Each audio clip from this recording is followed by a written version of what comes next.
Hey, what's up, guys? Just gonna showcase a product real quick. If you bought an R1 or any ESC that doesn't have throttle manipulation, you've probably discovered by now that you're at a significant disadvantage. And you also notice that a lot of the very successful racers with R1 are using a very expensive radio that some of us can't afford. So I'm offering you this option.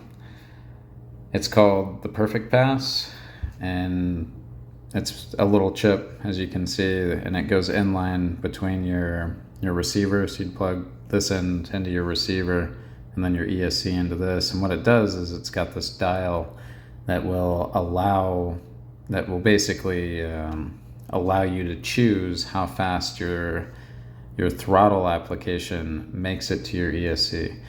So it does something like 0 to 7 seconds, where 0 would be, however much you apply is what you get, or 7 seconds would be if you squeeze the trigger full, it's going to take 7 seconds to ramp up to 100%.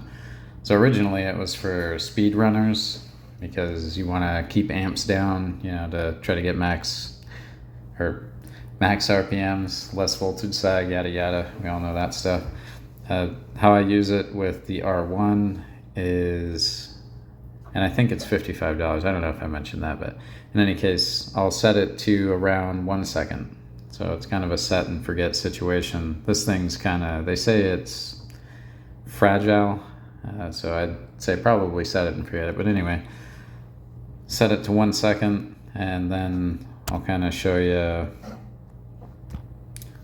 what I'm doing with R1, or what you can do.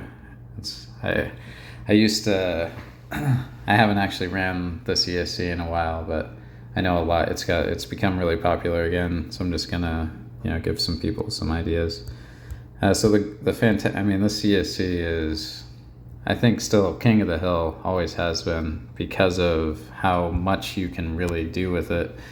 So the big thing with this is we'll go into Throttle Curve. And for instance, if you're using the speed pass and if you pull the trigger off the line, you've got consistent throttle manipulation. So you're going to go 0 to 100% throttle in 1 second's time, which makes it very easy to know what you're going to get if you start building a throttle curve. So for instance, let's say if I go to 150, we'll just say 155, my car is now going to launch at 15% throttle, because I'm not starting at 0 down here. And if I add another point and bring it down to 155 slowly, so I know that now this car is going to, actually we'll just do this. Now I know that this car is going to go 15% throttle for 0.15 of a second, because this all lines up with that, or it all scales like that. So you can do kind of like some cool stuff, like if you wanted to, and I think the m17 only allows 10 plotting points or data points, and the R1 ESC allows 20. So you can get real technical with this stuff and get real mathematical real quick with it. Or maybe not real quick. It's actually, that's the one downside. It takes a little bit if you want to get real technical with it. But for instance, like the DRK, they do kind of like a step tune. I got this one preset up. So your x-axis is your throttle input, and then your y is how much effective throttle, I guess you could say, you're getting.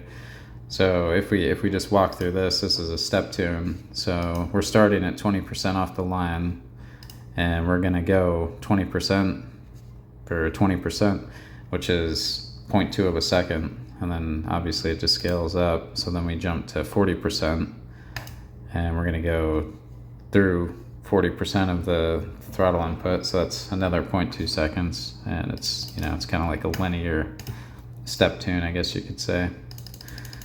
So that's kind of cool, because you know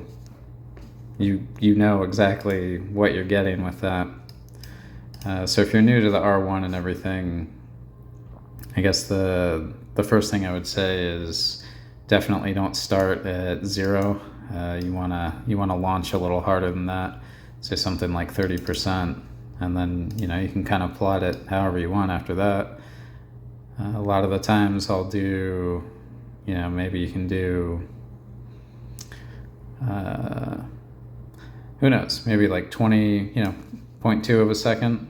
Go 30% for 0.2, or you can do whatever you want. 0.3 or 30% for 0.3 of a second, and you just kind of build it as you go.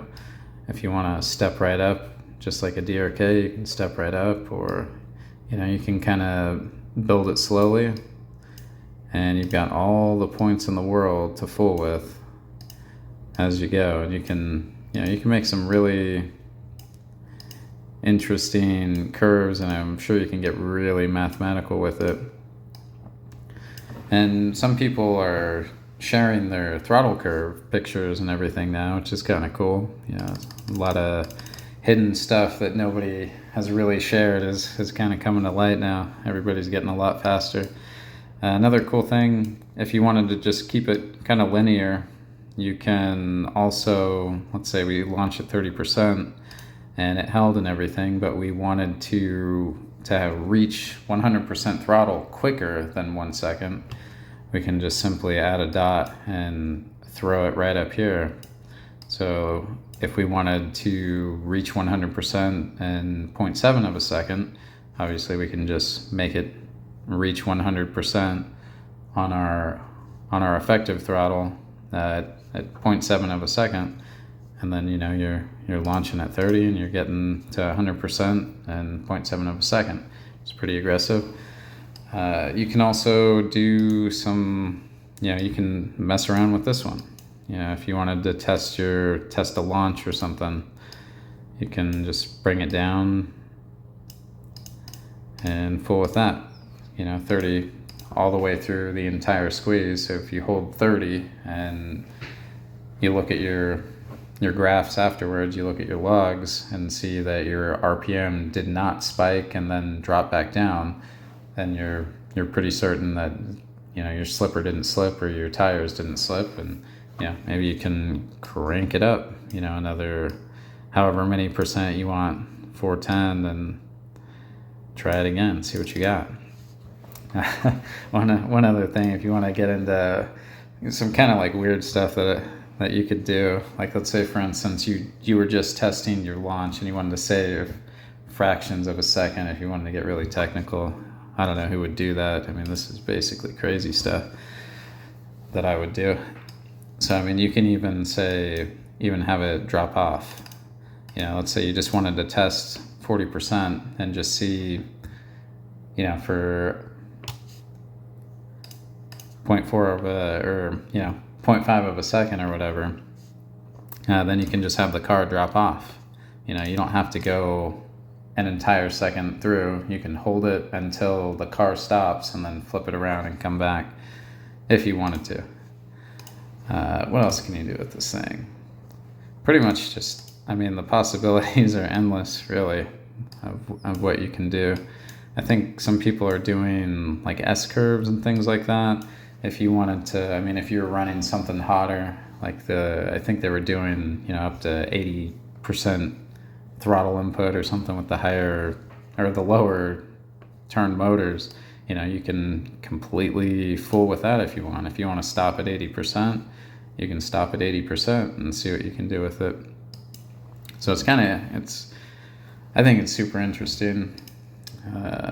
So fool with that in any way you can imagine, and it's pretty cool. So boost and stuff, auto throttle is pretty easy. So this one's interesting to me because as I understood it, I thought you would have, say, a max amount of turbo and then this would be a percentage of that, but it looks like this is just, it goes straight to 58, which is your max turbo. So I'm not 100% sure about this, but you can also, if you wanted to bring your turbo in early, we know that each 10% is 0.1 of a second, so you can kind of fool with that and almost build like a graph with that even. I mean, let's say for instance you wanted to bring in some timing or something in the early stages for whatever reason. And again, I'm not saying this is a good idea or something you should do or try, but you could if you wanted to.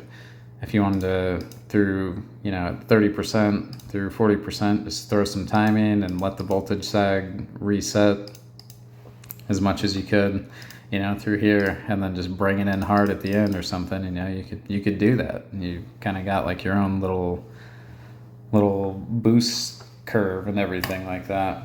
But I don't know, just some ideas. And like I said, you can just plot so many things. I'm pretty sure people are using like an S curve too, which is I think getting pretty popular. So you could, say if you've tested it and everything and you know that your car is going to hold traction through, let's say like 0.2 of a second or something, and then you can start ramping in the power, well, you can start building it up, and you can bring it in as precise as you want.